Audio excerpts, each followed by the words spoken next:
അല്ല, ധാർമ്മികത ഉണ്ടെങ്കിൽ അദ്ദേഹം രാജിവെക്കണം. കാരണം എന്ന് വെച്ചാൽ ഈ നമ്മുടെ നാട്ടില് അന്ന് ബോംബെ കലാപം നടന്നപ്പോൾ അന്ന് ഗുജറാത്തിന്റെ മുഖ്യമന്ത്രിയായിരുന്ന ഇന്നത്തെ പ്രധാനമന്ത്രി അവിടെ നടത്തിയ പ്രസ്താവനകളെല്ലാം രാജ്യത്തിന് മുന്നിൽ സെക്യൂരിറ്റി ഫെയിലറാണെന്ന് പറഞ്ഞുകൊണ്ട് സർക്കാരിനെ കടന്നാക്രമിച്ചുകൊണ്ടുള്ള കാര്യമാണ് അന്ന് അദ്ദേഹം പറഞ്ഞത്. അതിനേക്കാൾ ഗൗരവമല്ലേ ദേശീയ തലസ്ഥാനത്ത് നരേന്ദ്രമോദിജിയുടെയും അമിത്ഷായുടെയും ഒക്കെ തന്നെ മുക്കിന് താഴെയാണ് ഈ വലിയ ബ്ലാസ്റ്റ് നടന്നിരിക്കുന്നത്.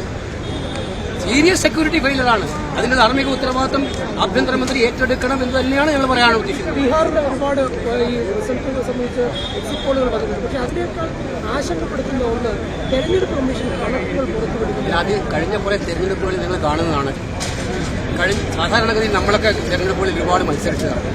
എല്ലാ തെരഞ്ഞെടുപ്പിലും രാത്രി 8:30 മണിയാകുമ്പോൾ latest poll details election commission പറയുന്നില്ല.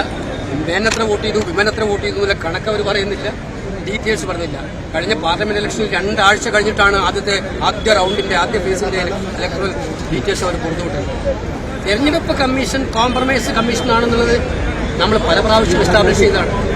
ഹരിയാനയെ കാണിക്കുകയാണ്. ഇവിടെയും തന്നെ 65 ലക്ഷം പേരെയാണ് വോട്ടർ പട്ടികയിൽ നീക്കിയിട്ടാണ് ബീഹാർ ഇലക്ഷൻ നടത്തിയതെന്ന് മനസ്സിലാക്കണം. അപ്പൊ അതുകൊണ്ട് തിരഞ്ഞെടുപ്പ് പ്രക്രിയയെ തന്നെ അട്ടിമറിക്കാനുള്ള ശ്രമത്തിനെതിരായിട്ടുള്ള രാജ്യവ്യാപകമായിട്ടുള്ള പ്രക്ഷോഭത്തിന്റെ നാളുകളാണ് വരാറുള്ളത്.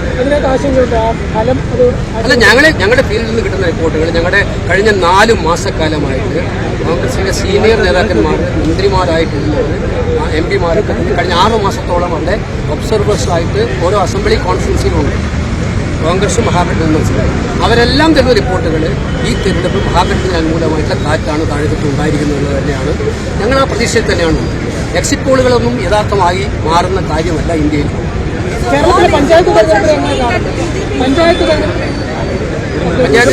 പഞ്ചായത്ത് തെരഞ്ഞെടുപ്പ് കൃത്യമായിട്ടും ഈ ത്രിതല പഞ്ചായത്ത് സംവിധാനത്തെയും അധികാര വികാരത്തെയും കശാപ്പ് ചെയ്ത പിണറായി സർക്കാരിനെതിരായിട്ടുള്ള വികാരം പ്രതിനിധീകരിച്ചു. നിങ്ങളെടുത്ത് നോക്കിയോ, ഈ നമ്മളിപ്പോ പറയുന്നുണ്ടല്ലോ, ഈ ഇപ്പൊ 55% സ്ത്രീകളാണ് മത്സരിക്കുന്നത്. 50 അല്ല, 55% സ്ത്രീകൾ ഈ തെരഞ്ഞെടുപ്പ് മത്സരിക്കുന്നത്. ഈ രാജ്യത്ത് അധികാര വികേന്ദ്രീകരണം ആശയം ഉണ്ടാക്കിയിട്ട് പവർ കൊടുത്തതും വാർഡ് സഭകൾക്ക് ശക്തി കൊടുത്തതും ഇതൊക്കെ ഇന്ന് നാമമാത്രമാക്കി മാറ്റിയില്ലേ? കഴിഞ്ഞ 10 കൊല്ലക്കാലമായി അധികാര വികേന്ദ്രീകരണത്തിന്റെ കാര്യത്തിൽ എന്താ നടക്കുന്നത് റിയൽ ഫാക്ടർ ചെക്ക് ചെയ്ത് നോക്കി. പഞ്ചായത്തുകളുടെ അധികാരം മുഴുവൻ കവർന്നെടുക്കുകയാണ്. അവർക്ക് ഒരു രക്ഷയില്ലാത്ത അവസ്ഥ. മാർക്സിസ്റ്റുകാരുടെ പഞ്ചായത്ത് പ്രസിഡന്റോട് പോലും സ്വകാര്യമായിട്ട് ചോദിച്ചു നോക്കും, അവർ പറഞ്ഞു തരും.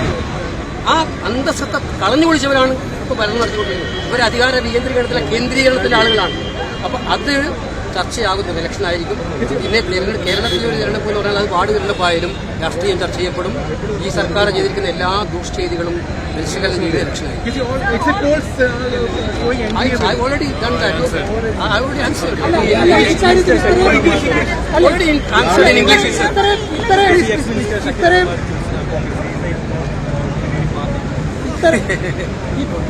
അല്ല, ഇത്രയും ഒരു പ്രതിസന്ധി നിൽക്കുമ്പോഴും ശബരിമലയിൽ പ്രക്ഷോഭം നടത്തുകയാണ്. അപ്പോൾ പ്രധാനപ്പെട്ട വിഷയം ശബരിമലയിൽ തന്നെ. ശബരിമല വിഷയം എന്നത് ഞങ്ങൾ എടുക്കാൻ കാരണം വിശ്വാസത്തെ വെല്ലുവിളിക്കുന്ന കാര്യമായതുകൊണ്ടാണ്. ഞാനിവിടെ വീണ്ടും പറഞ്ഞു, ശബരിമല ലക്ഷക്കണക്കിന് കോടിക്കണക്കിന് ഭക്തജനങ്ങളുടെ മനസ്സിനെ മുറിവേറ്റ സംഭവമാണ്. അയ്യപ്പന്റെ ശ്രീകോവിൽ നിന്നും കട്ടിളയും വാതിലും കട്ടെടുത്തു കൊണ്ടുപോയി വിൽക്കുക എന്ന് പറഞ്ഞാൽ, പ്രതീകാത്മകമായി പറഞ്ഞാൽ അയ്യപ്പന്റെ വിശ്വാസത്തെ വെക്കുക എന്നുള്ളതാണ് അവർ ചെയ്തിരിക്കുന്നത്. CPM അമ്പലങ്ങളെയും ദേവസ്വം ബോർഡുകളെയും കാണുന്നത് അവർക്ക് രാഷ്ട്രീയമായി മുതലെടുപ്പ് നടത്താനുള്ള, അവർക്ക് മറ്റു കാര്യങ്ങൾ നേടിയെടുക്കാനുള്ള ഒരു ഉപാധിയായിട്ടാണ്, വിശ്വാസത്തെ സംരക്ഷിക്കാനുള്ള ഉപാധിയായിട്ടല്ല. ആ വിശ്വാസ സംരക്ഷണത്തിന് വേണ്ടിയുള്ള പോരാട്ടം ഞങ്ങൾ തുടരും. ഇത് ശബരിമലയ്ക്ക് വേണ്ടി മാത്രമല്ല. ഞാനിവിടെ പറഞ്ഞു, വഖഫ് വന്നപ്പോൾ ഞങ്ങളെല്ലാവരും വിമർശിച്ചു, കോൺഗ്രസ് വഖഫിൽ മുസ്ലിങ്ങളുടെ കൂടെ നിൽക്കുന്നു. അന്ന് ഞങ്ങൾ പറഞ്ഞ വാചകം, വിശ്വാസത്തിനെതിരായിട്ടുള്ള പോരാട്ടത്തിൽ വിശ്വാസികളോടൊപ്പം കോൺഗ്രസ് നിൽക്കും. ഞങ്ങൾ നിന്നു. മണിപ്പൂരിലും ഛത്തീസ്ഗഡിലും അതുപോലെ തന്നെ മധ്യപ്രദേശിലും ഒറീസയിലും ക്രൈസ്തവ ദേവാലയങ്ങളും കന്യാസ്ത്രീകളും അച്ഛന്മാരെയും മൃഗീയമായി സംഘപരിവാറിന്റെ ആളുകൾ വേട്ടയാടിയപ്പോൾ ഞങ്ങൾ ഉറച്ച ശബ്ദത്തോട് നിർന്നു. ഞങ്ങൾ വിശ്വാസത്തോടൊപ്പമാണ്. ശബരിമലയിലും ഞങ്ങൾ വിശ്വാസത്തോടൊപ്പമാണ്. അതാണ് കോൺഗ്രസിന്റെ പാരമ്പര്യം. അതനുസരിച്ച് ഞങ്ങൾ അവസാന നിമിഷം വരെ ഈ ശബരിമല പ്രക്ഷോഭത്തിൽ ഉണ്ടാവും എന്നുള്ള കാര്യം.